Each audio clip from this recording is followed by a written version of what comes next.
Do you want to just start off with talking about kind of where the county is at in terms of preparation? Sure. We are at a partial activation of the EOC. That's been since noon today. We actually had an executive leadership team meeting at 10:30 to refine the plan that we're working on now. So I feel like we're in good order. I think we've got a good plan. We've already begun to do some specific messaging around a likely state of emergency to be declared tomorrow, Tuesday, at 5 o'clock, a full activation of the EOC beginning at 7 a.m. on Tuesday.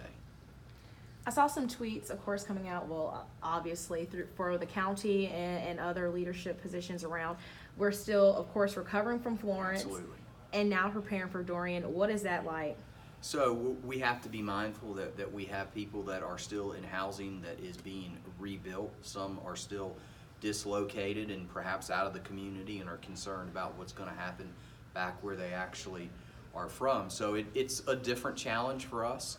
I'm not aware of a time that we've been still very much involved in an extensive long-term recovery effort, but also are dealing with the threats of what has the potential to be a significant rain and storm surge event. We don't think it will have the same wind impacts as what Florence did, but nonetheless, we're mindful of that and are not losing sight of the recovery, but also are very focused on what we need to do to get ready for the impacts of Dorian. And what are your primary concerns about Dorian?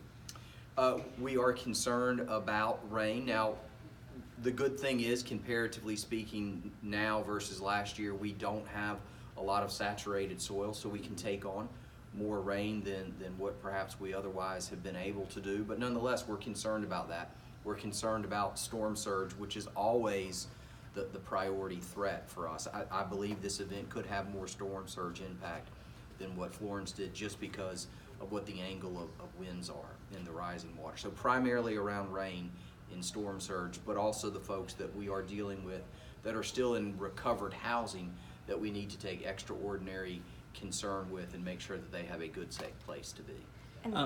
We've seen South Carolina issue mandatory evacuations for its coast.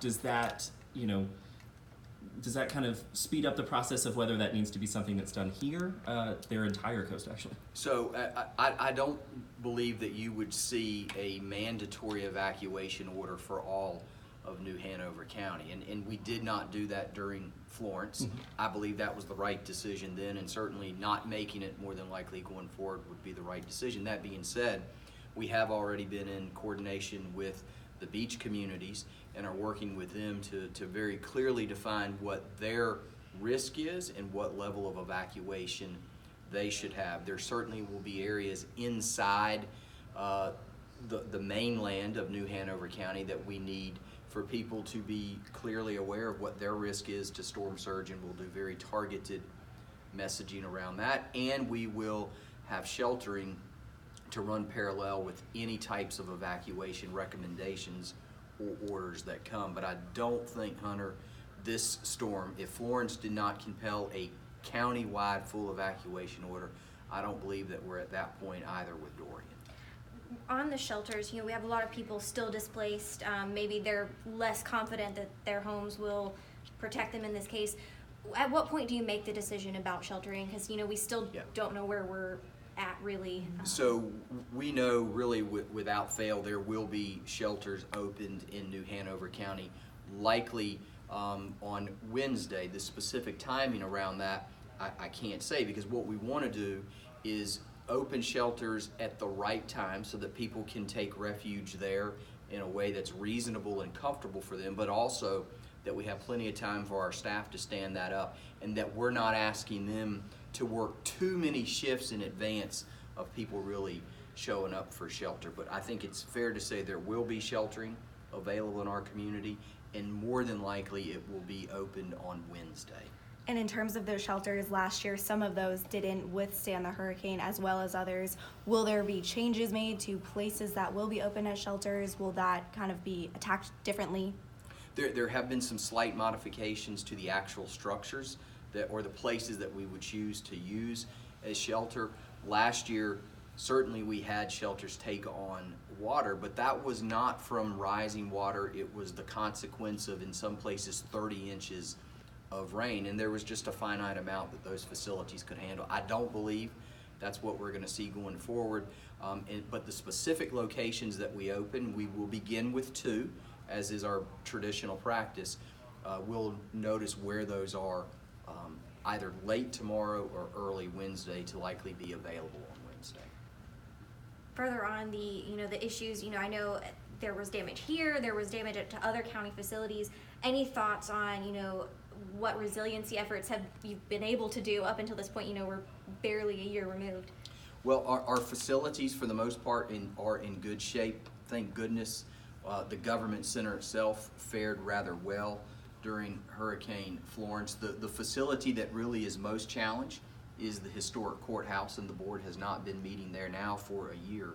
It's hard to believe a year, but the facilities that are primarily used in the operation, to include the facilities that would be open for shelters, are in good working order, have been repaired, and are ready for the impacts of this event. Are there any other efforts that the county is beginning, trimming branches, any other preparations? So most of that was worked through for us as a consequence of last year's storm. I think what is different this year is the reinforcement of training and education for all of our workforce who has a disaster assignment. We perform in those duties once every year or 2. It happens to be once in the course of a year, but we have really doubled down on our effort to make sure that we properly train our folks, equip them with the resources that they need to do the jobs that they've been asked to address. Quick question, in terms of bridges, is there a certain wind mile per hour that the bridges can no longer open? So historically, that's when there are sustained, not gusts, but sustained winds of 40 or 45 miles an hour, based on the tracks that we've seen and the risks that have been presented to us. We are expecting tropical storm force winds at points during the event, but not necessarily sustained to the point that we would have to see bridges shut down. But we always reserve the right to change our mind based on what's really happening out there. But this is primarily at this point going to be a rain and storm surge event. Most of the intense wind speeds, if the track holds true, will remain offshore. I know I've done several stories on just lessons learned from like CFP Way or other officials like that. Is there anything you all learned from Florence that is new or is being implemented now in this recovery effort? So we went through a very extensive post-Florence review of our organization, have made lots of changes around training, about increasing our pre-positioned contracts, how we operate and use and organize within the EOC itself. We're organized and use our people in a very different way. So there were lots of lessons learned. I think a lot of things that we did right and well during Florence, and we've kind of re-emphasized that, but the things that we were deficient in, and no question they were there, we've trained on them, we've brought in the right resources, we've exercised as recently as June of this year.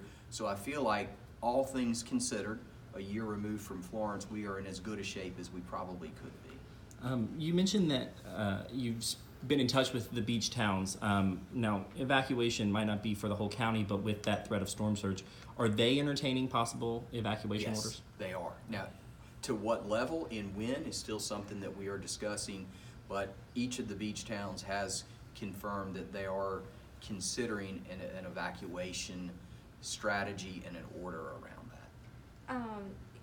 Obviously got a lot of anxiety Very much so. with this whole community went through it just a year ago. What is your message to just the citizens, to people, as we kind of have to wait and see?